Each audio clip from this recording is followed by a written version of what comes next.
Imagine the sun-drenched plains of La Mancha in early 17th century Spain, where golden fields stretch to meet the horizon under a brilliant azure sky.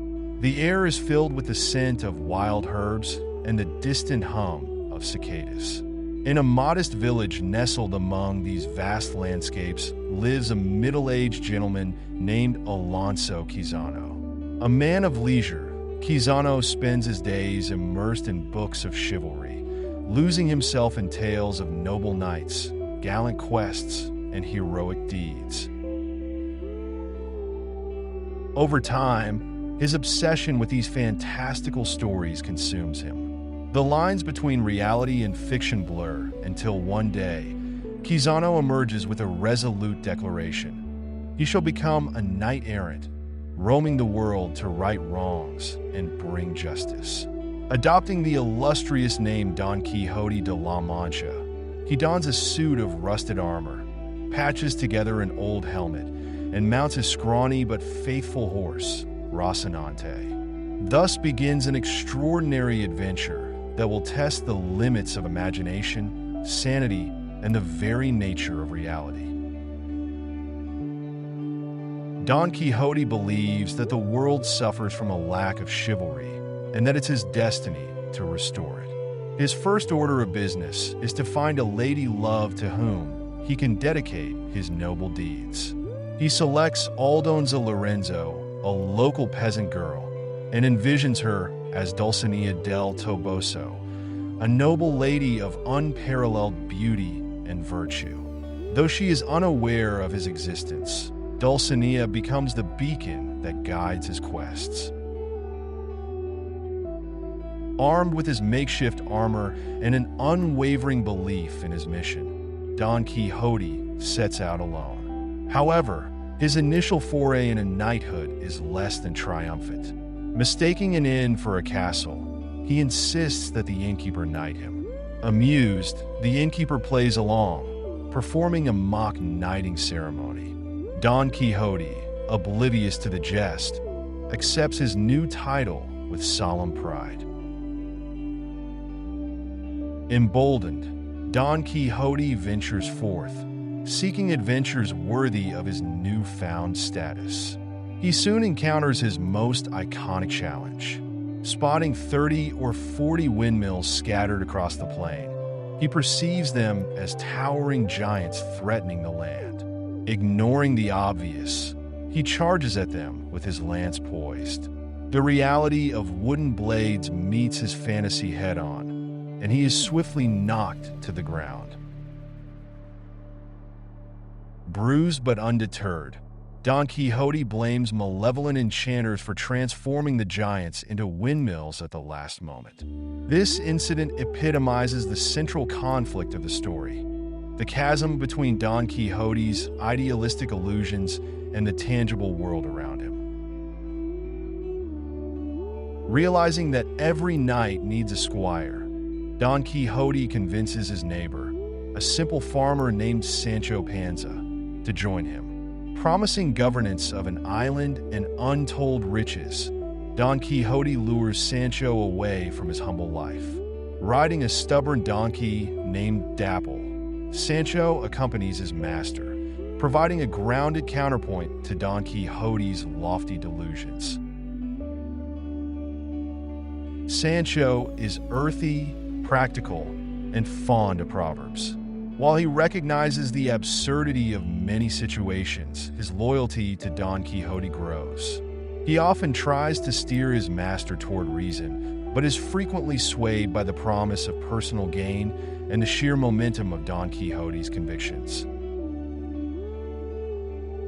The duo's journey is a tapestry of misadventures, blending comedy and tragedy. They come across a group of friars escorting a lady in a carriage.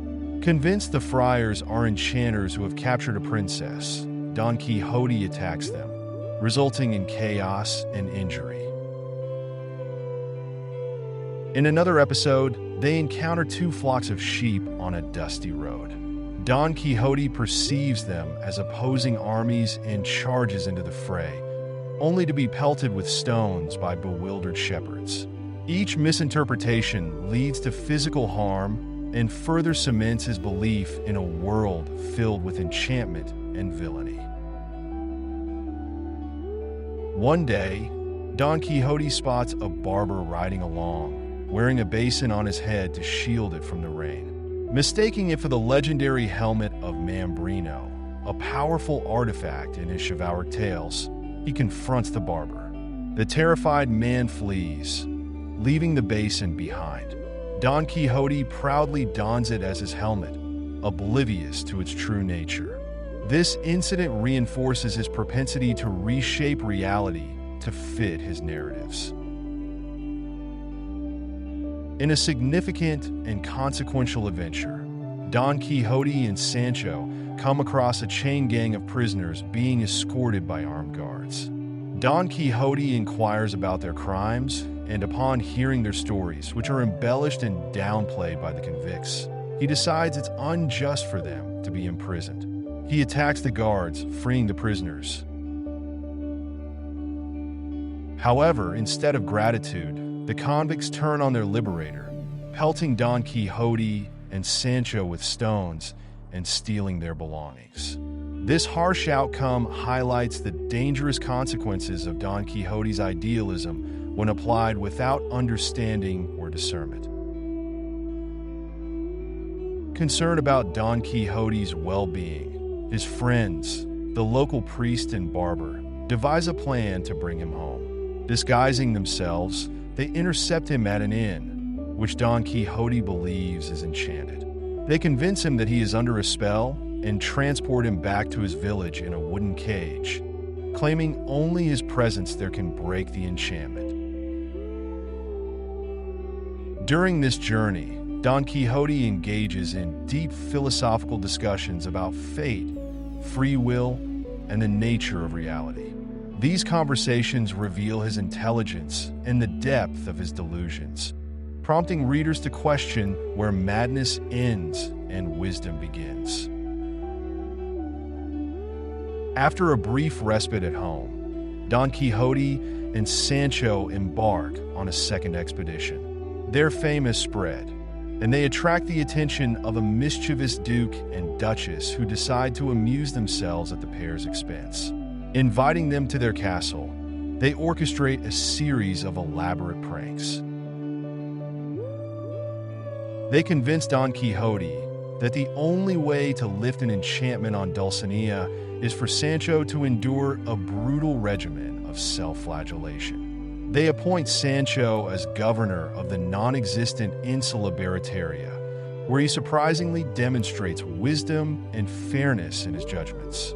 Despite the initial thrill, Sancho becomes disillusioned with the trappings of power and longs for his simple life. These episodes explore themes of power, corruption, and the often thin line between reality and illusion. The Duke and Duchess's manipulation exposes the cruelty that can arise from boredom and privilege. As their journey continues, Don Quixote is challenged by the Knight of the White Moon, who is actually his friend Samson Carrasco in disguise.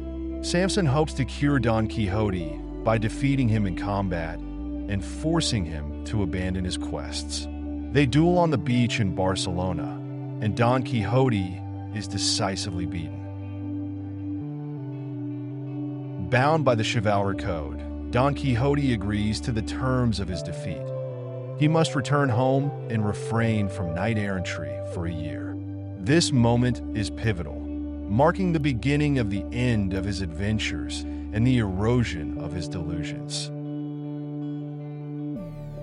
On the journey back to La Mancha, Don Quixote and Sancho contemplate their experiences. Don Quixote considers adopting the pastoral life of shepherds, envisioning new, idyllic adventures. However, upon returning home, his health declines rapidly. In his final days, Don Quixote awakens from his madness. He renounces his chivalric fantasies, recognizing the folly of his pursuits. As Alonso Quixano once more, he seeks forgiveness from his niece and friends.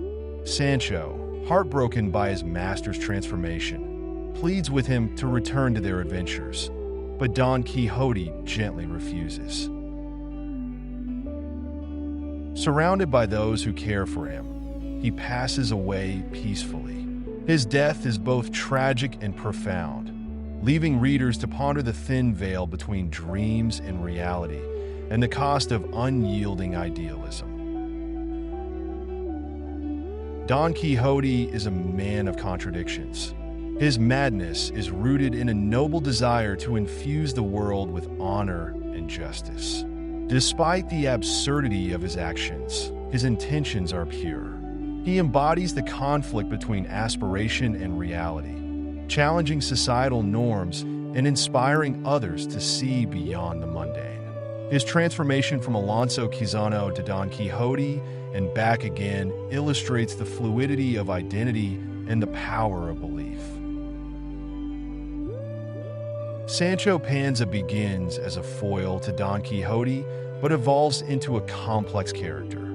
His initial motivation is self-interest, spurred by the promise of wealth and status. However, his journey fosters growth. Sancho's practicality is tempered by affection for his master. He becomes a voice of reason and, paradoxically, starts to adopt some of Don Quixote's idealism. His time as governor reveals his innate wisdom and fairness, surprising both himself and others. The priest and the barber represent societal efforts to enforce conformity. Their intentions are caring, but also paternalistic. They symbolize the tension between individual freedom and social responsibility, questioning the ethics of imposing one's reality on another. The Duke and Duchess showcase the darker side of human nature. Their manipulation of Don Quixote and Sancho for amusement highlights issues of power, class, and empathy. Their actions serve as a critique of those who exploit others for entertainment without considering the consequences. The novel delves into the nature of reality versus illusion. Don Quixote's perception shapes his world, raising questions about objective truth and subjective experience. Cervantes invites readers to consider whether madness lies in seeing the world differently or in the inability to accept alternative perspectives. Idealism and practicality clash continuously. Don Quixote's unwavering adherence to chivalric codes contrasts with the often harsh realities he faces. This tension explores the value and danger of ideals. Is it better to confront reality head-on or to reshape it with imagination? The power of literature and storytelling is central. Don Quixote's madness stems from his voracious reading. The novel examines how stories can inspire, delude, and transform individuals. It reflects on the responsibility of authors and the impact of fiction on society. Social critique is woven throughout. The rigid class structures, the cruelty of the Duke and Duchess, and the varied reactions of those Don Quixote meets highlight inequalities and moral shortcomings of the time. Cervantes uses satire to expose hypocrisy and advocate for compassion. Cervantes paints a vivid picture of Spain's diverse landscapes. The sun-baked plains of La Mancha, the rugged mountains, and the bustling cities provide a rich backdrop. The detailed descriptions immerse readers in the era's culture, from the architecture of inns and castles to the attire of nobles and peasants. The atmosphere shifts seamlessly between comedic misadventures and profound introspection. The lively inns become stages for chaos and revelry, while the open roads allow for contemplation and the forging of the bond between Don Quixote and Sancho. The story evokes laughter through its absurd situations and witty dialogue.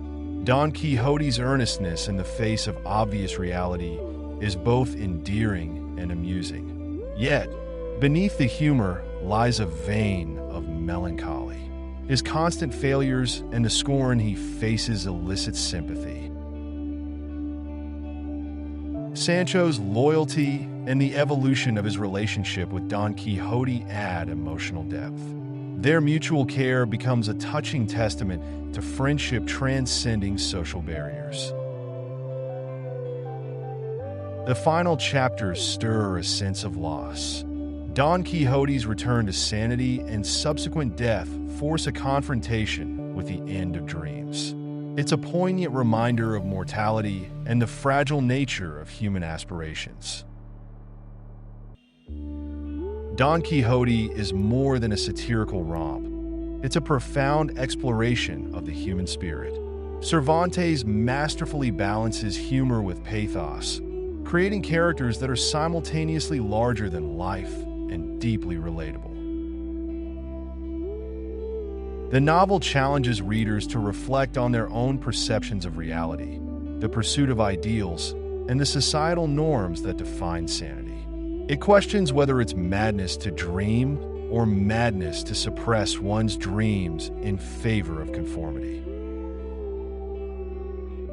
Don Quixote's legacy endures because he represents the eternal struggle between who we are and who we aspire to be. His story invites us to embrace the power of imagination while acknowledging the importance of grounding ourselves in reality. It's a delicate balance, much like tilting at windmills, foolish to some, but perhaps the only way to truly feel alive. As we close the pages on Don Quixote's adventures, we're left contemplating the values that drive us and the paths we choose. His journey may be filled with misadventures, but it's also a celebration of the boundless possibilities that arise when one dares to dream.